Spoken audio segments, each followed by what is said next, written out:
I was interested in space, and space is a program we know it generally not a hot topic at the time. I mean, the moon was a long ways off at that time, and I was still already thinking as a young child, man, we can go there. No kidding. What kind of space exploration had we accomplished? None. Nothing. No, remember, we don't have missiles at this juncture. Yeah. I mean, it's much later before even the beginning of a missile program, let alone one that is going to venture out there. What caught your interest in the military? Special Forces. Graduated high school. I went to Beloit College for a year. It wasn't terribly exciting. And I was reading these articles about Special Forces. I remember seeing some articles and said, oh, that sounds interesting. And they had not warned my mother. And they thought I was going to go back for the sophomore year. And I came in one day and says, oh, by the way, tomorrow morning, catching the bus.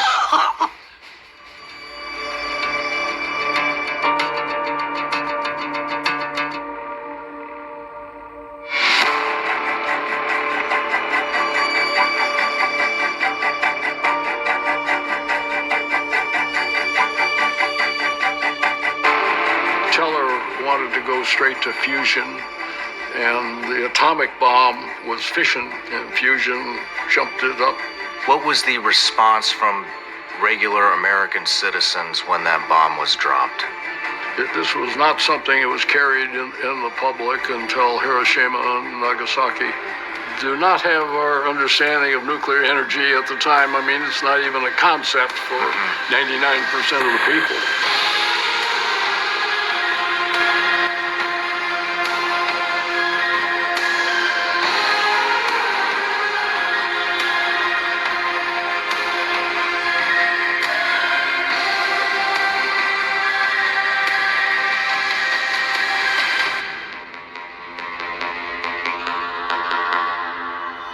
When did you start to get into Army intelligence?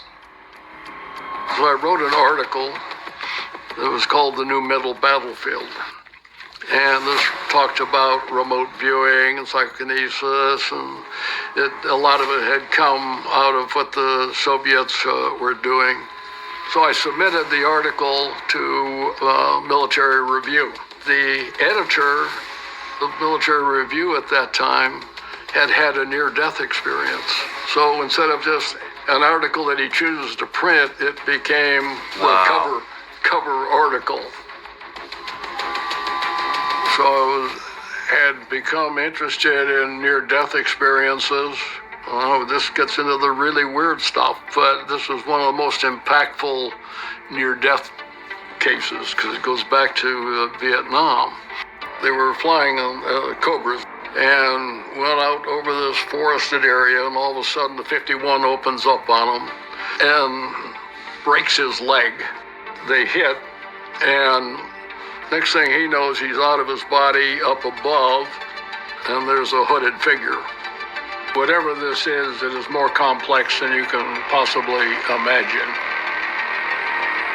Dr. John Alexander, a retired Army intelligence colonel, was part of the first scientific study of the ranch under the umbrella of NIDS, the National Institute for Discovery Science, a think tank created and funded by Las Vegas aerospace entrepreneur Robert Bigelow. One of the takeaways from the ranch is something that I call precognitive sentient phenomena. There's a it, and I do not know how to describe an it, but it is in control. We never were in control. And when I said precognitive, I meant by that, it seemed to know how we would respond before an event occurred. It's a very, very strange place.